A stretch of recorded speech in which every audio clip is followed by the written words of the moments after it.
ค่ะสบายดีตอนเช้าพี่น้องนี่บ่าวจันก็ออกมาโตนกคือเก่าได้โตนกอีกคุ้มนะมาชุดนี้รอบที่สองพี่น้องรอบสองปลามันต้นคือเก่ามันต้นที่ว่าบ่ได้กุ่นแต่เหลือแต่ก้านหากระพุงใบพี่น้องไปชุดก้นตัวอยู่พูนั่นได้ตัวหนึ่งอ่ะนะเดี๋ยวนี้มันก็ปลาไว้ประมาณอาทิตย์นึงนี่แหละว่าจะก็ออกมาอีกคือเก่าหันแหละไปก็ไปเบิ่งน้ำกันว่าสิมันว่าชุดนี้มันจะไปเบิ่งอยู่บนเจชุดอยู่หัวชุดเพื่อนละพี่น้องเอ้ยไปเบิ่งบนจอมชุดเพื่อนว่ามันจะมีนกคุ้มบ่อนะสิลองเบิ่งเนาะขณะโตหอบนี่บ่ได้แล้วก็ที่ว่าเบาจันก็ปะไว้ตัวนั้นนะยามนาเข้าเพื่อนละนาเข้าหรือว่าเวลาเกี่ยวเข้าเอาน้ำเดือน8เดือน9เดือน10เพื่อนแหละพี่น้องจังมาต่อไหมเนาะพี่น้องเนาะ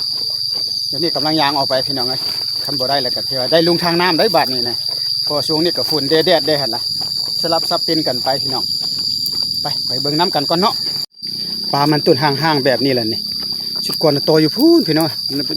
โตอยู่บนเจพุ่นแล้วก็เบาจันได้ตัวนึงอันเด้เดี๋ยวนี้เดี๋ยวเบาจันจะไปขึ้นไปอยู่เจชุดจมชุดบนหัวชุดเพิ่นละพี่น้องตัวไก่พุ่นนั่นละไปเบิ่งน้ำกันก่อนมาจะมีบนตัวแต่มันก็เป็นแบบนี้แหละพี่น้องนี่เป็นกระบอกเป็นยังพี่น้องแต่ยามันถ้าว่ามีมันก็มีตัวมันก็มาอยู่ดอกแต่น่าจะมีตัวบ่มีตัวบอกประจักษ์เนาะสุดก่อนเบาจันโตอยู่พุ่นเลยโตอยู่หันเราก็ได้ตัวหนึ่งหันเด้ตัวทำตัวแรกแห้งมันหันแหละพี่น้องเลยนะแต่เดี๋ยวนี้เบาจันจะขึ้นมือถึงพุ่นก่อนไปเบิ่งน้ำกันก่อนนะพี่น้องสุดก่อนเบาจันโตอยู่บนนี้เด้มันตัวหนึ่งหันนะบางเธอนี่เบาจันจะไปบนนี่เบิ่งก่อนบางเธอจะมาโตบอลเก่านี่กับประจักษ์พี่น้องเลยมาบอลเก่าเด้อมันจะมียังจะเหลือตัวบอลนี่สุดก่อนเบาจันโตอยู่นี่โตบอลนี่แหละพี่น้องเลยนั่น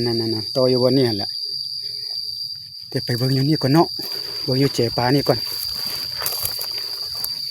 นี่โตอยู่นี่นี่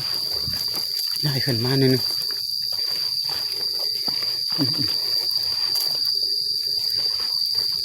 ตัวอยู่แถวนี้บ้านนี้นะนู่ตัวนี้บ้านนี้พี่น้องเอ้ยมาจันจะโตตัวนี้นี่มันจะเป็นรองไว้เลยรองนี่นะตัวบ้านนี้ลองเบิ่งก่อนเนาะห้องนี่แหละก็กับห้องนี้เอามา5 หลังคือเก่าพี่น้องเอ้ยเอามาจันก็ขออนุญาตใส่กันเด้อบ้านนี้นะ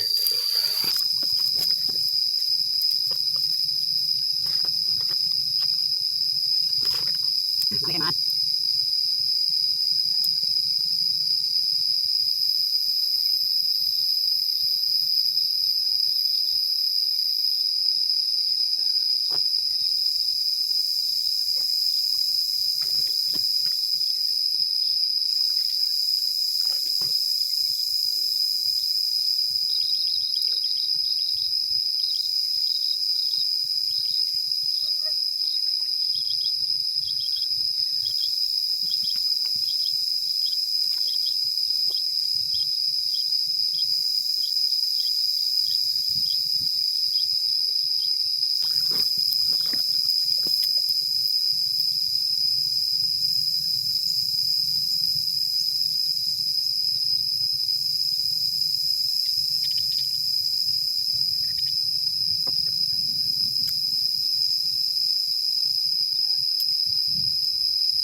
ขออย่าบังคือเสียงก่อนมาฟัง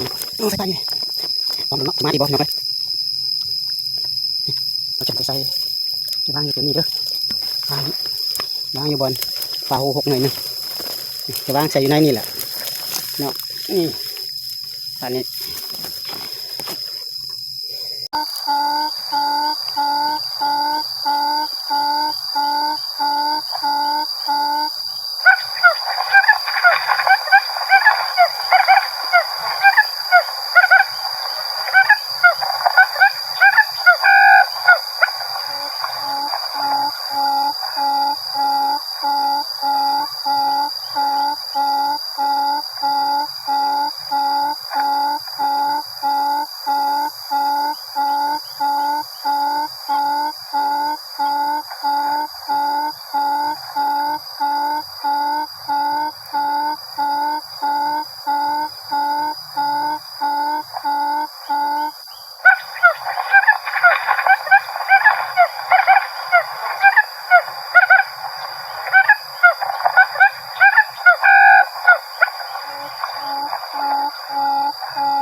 พี่น้องไงบ่เข้าเอ้ย